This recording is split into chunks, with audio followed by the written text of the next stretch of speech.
안녕하세요, 유쌤입니다. 오늘은 유쌤의 북카페 진행하도록 하겠습니다. 오늘 여러분들과 함께할 아주 유익한 책은요, 윤여순 작가의 우아하게 이기는 여자입니다. 벌써 이렇게 책 제목부터 딱 느껴지시죠? 어떤 이제 내용이 전개될지. 부제로 어떻게 붙었냐면요, 일 잘하는 여자가 절대 포기하지 말아야 할 것들, 이렇게 되어 있습니다. 역시 이제 책 제목처럼 이 작가의 이력은요, LG그룹 최초의 여성 임원 출신이래요. 그리고 최초의 여성 CEO였다고 합니다. 이분이 굉장히 정말 남자들밖에 없는 그런 기업에서 여성 임원 또 여성 CEO로 성장하기까지 그 직장 생활에 대한 어떤 실질적인 여러 가지의 어떤 이제 제언이 담겨 있는 그런 책인데요. 읽으면서 대단히 공감이 됐던 몇 부분을 여러분들과 함께 나누도록 하겠습니다. 맨 처음에 첫 챕터에 나오는 앞에 나오는 문장이 정말 제가 너무 공감이 돼요.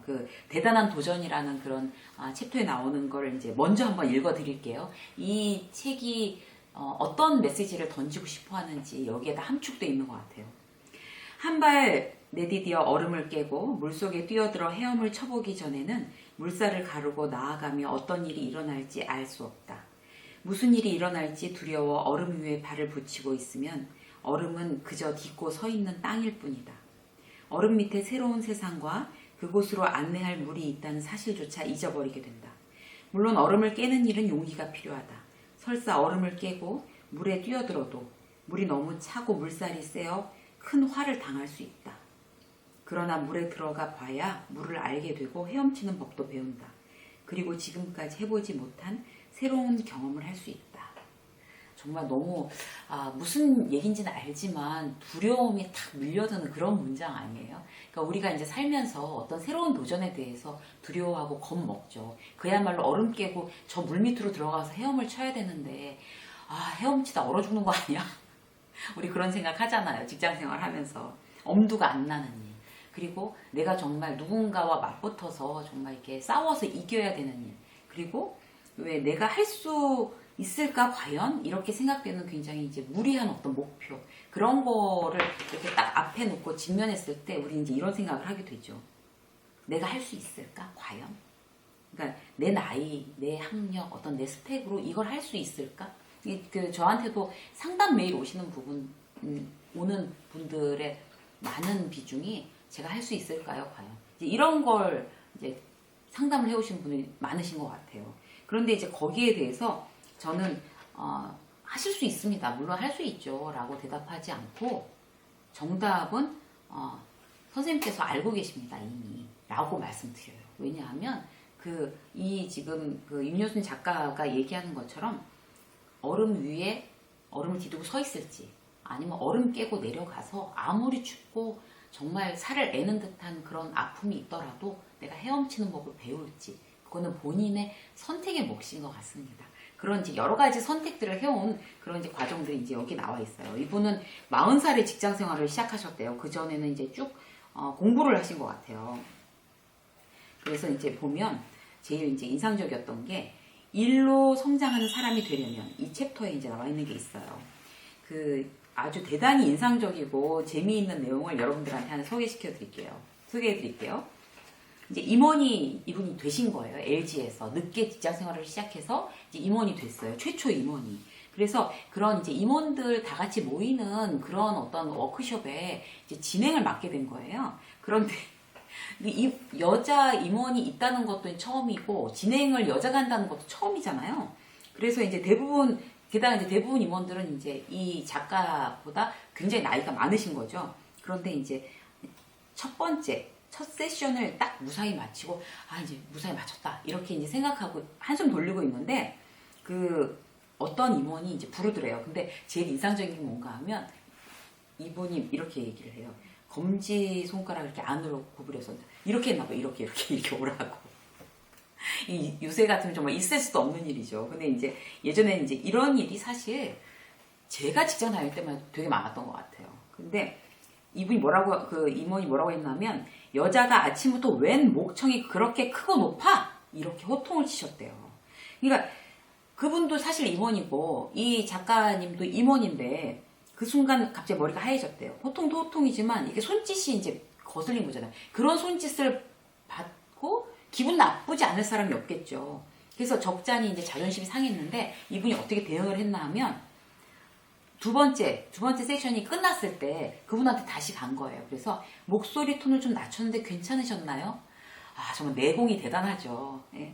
그러니까 훨씬 낫네 뭐 이렇게 됐대요. 그래서 이제 뜻밖의 상황에 이제 굉장히 자존심이 상했는데 적극적으로 이제 어떤 이 상황을 이 국면을 전환시키겠다라고 본인이 마음을 먹은 거예요. 그래서 오히려 그렇게 마음을 먹고 나니까 심리적으로 대단히 안정감을 느꼈대요. 이런 거 되게 중요한 것 같아요. 우리가 직장 생활을 하면서도 기본적으로 이제 어떤 굉장히 그 황당한 일을 딱 당했을 때 그거를 그 자리에서 굉장히 감정적으로 풀 거냐 아니면 이 국면을 탁 내가 이제 반전을 꾀할 거냐 이런 거에 딱 생각이 들 때 이분의 이제 이런 어떤 스토리를 이제 기억했다가 떠올리는 거 좋을 것 같아요. 그래서 이제 어쨌든 리더십 워크숍은 굉장히 긍정적으로 잘 성공리에 끝마쳤어요. 그래서 막 우레와 같은 박수를 받았대요. 정말 멋지죠.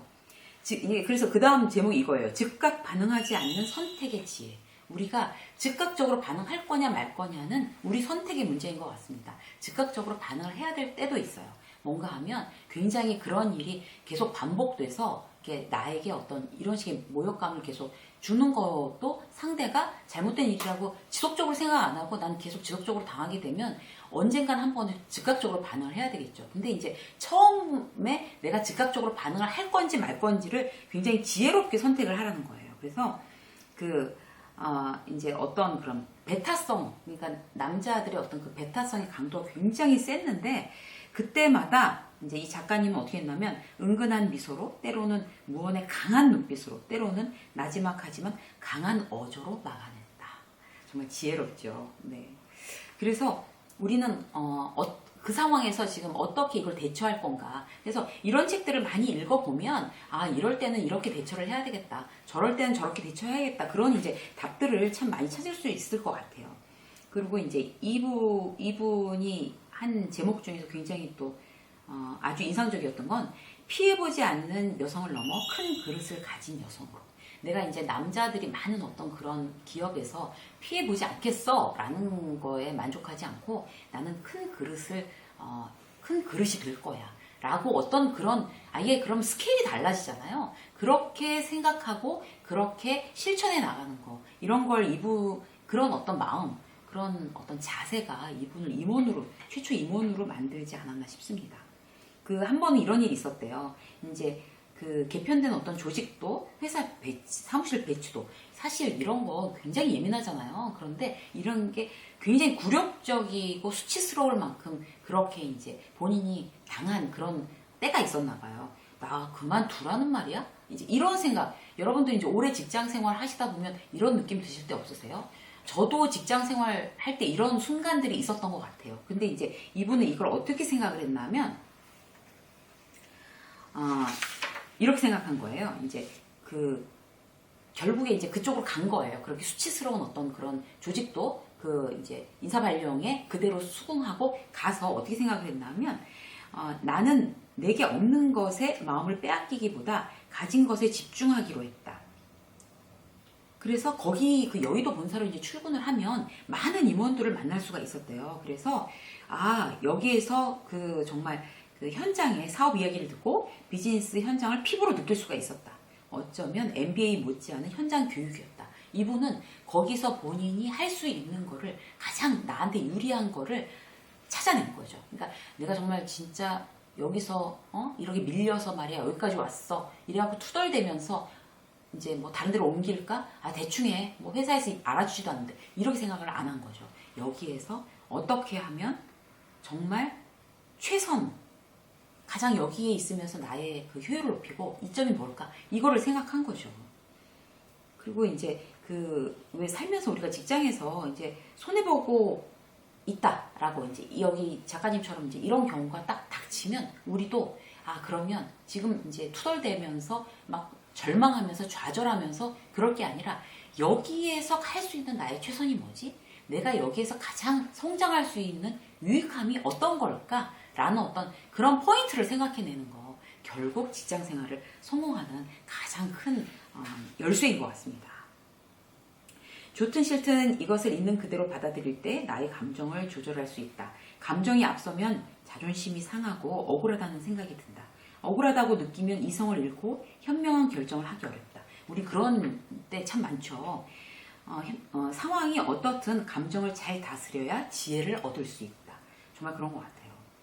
나 역시 감정을 다스리니 나의 주관보다 객관성을 바탕으로 논리를 펴거나 상대방을 설득할 수 있었다. 또한 어떤 방향이 가장 현명한 결정일지 집중해 올바른 판단을 할 수 있었다. 이렇게 하여 좋은 결과나 반응을 얻으면 자신감이 생긴다.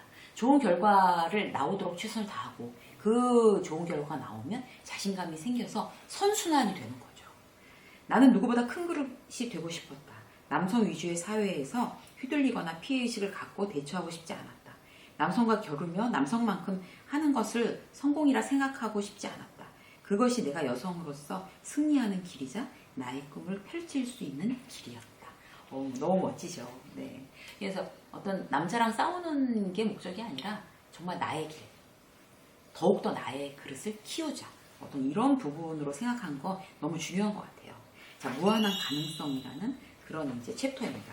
여기도 이제 이제 첫 번째 문장이 되게 좋아요. 제가 이제 읽어볼게요. 늦은 시작이란 없다. 인간은 누구나 무한한 가능성을 가지고 있다. 아무도 이의제기를 하지 않을 만큼 명백한 개념이지만 일상에서 그런 믿음을 온전히 실현하기는 쉽지 않다.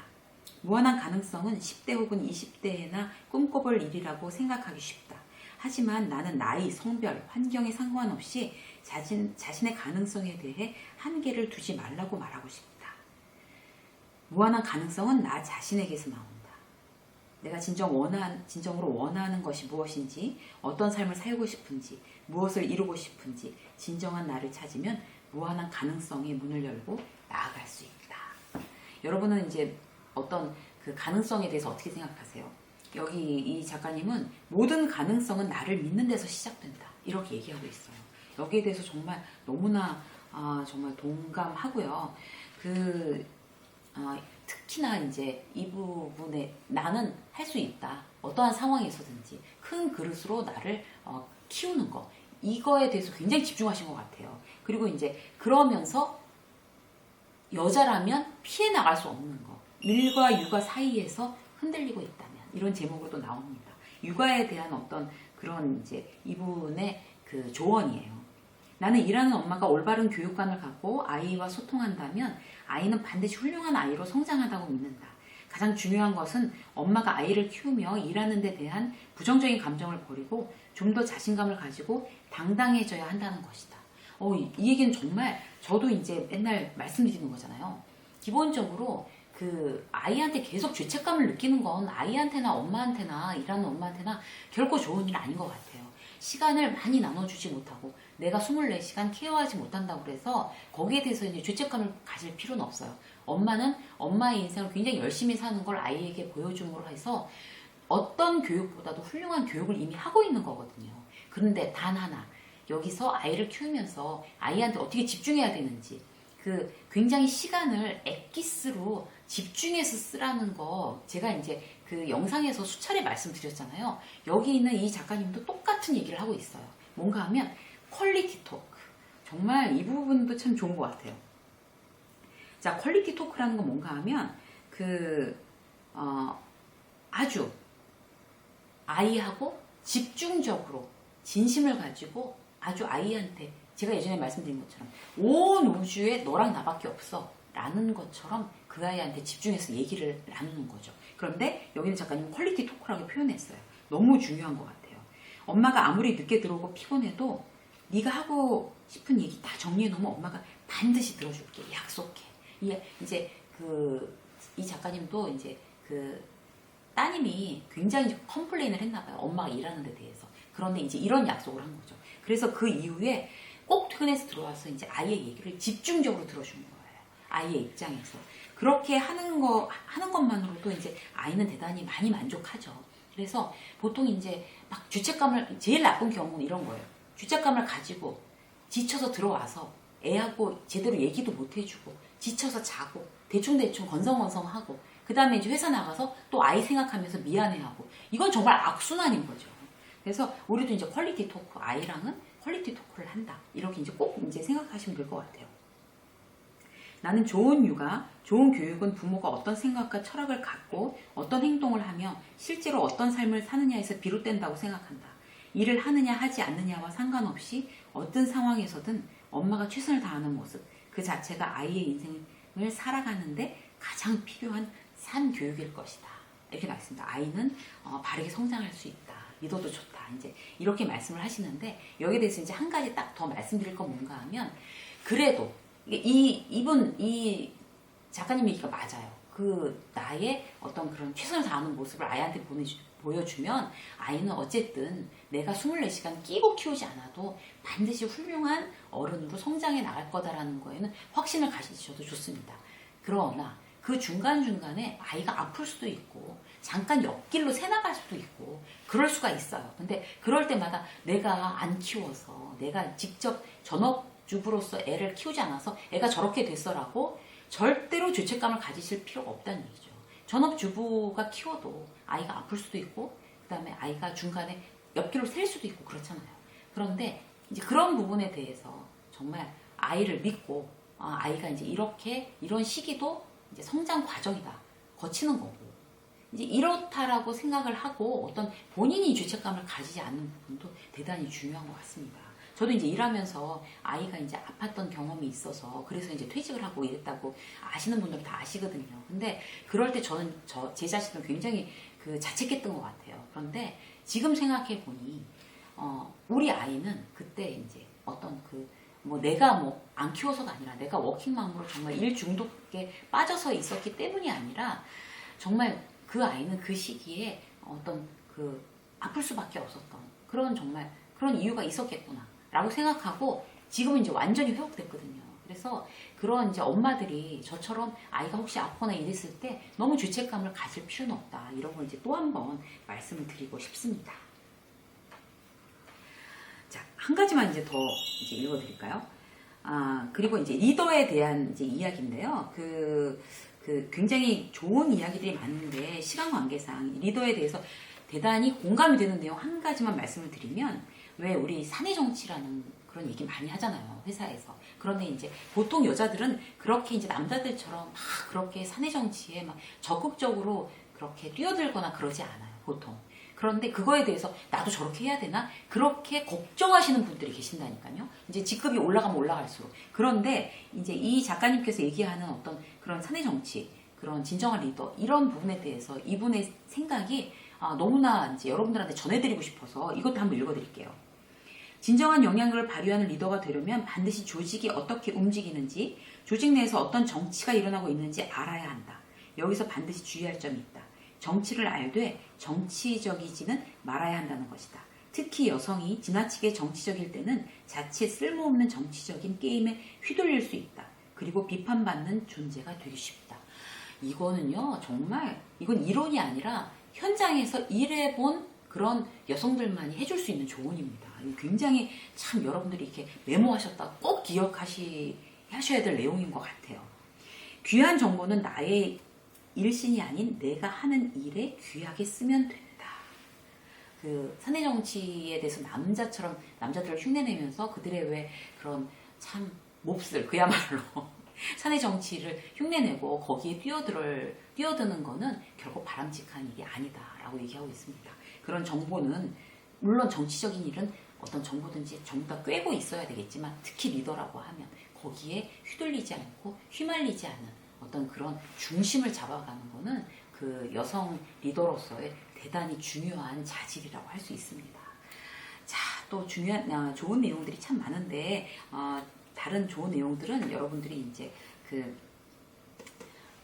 관심 많으신 분들은 구입해서 한번 보시고요. 처음부터 끝까지 현장에서 일했던 어떤 여성 리더의 조언이기 때문에 특히 여자들에게 주는, 여자 직장인들에게 주는 정말 퇴직을 한 저한테도 참 울림이 큰 그런 책이었기 때문에 오늘 여러분들하고 같이 나눴습니다. 우아하게 이기는 여자.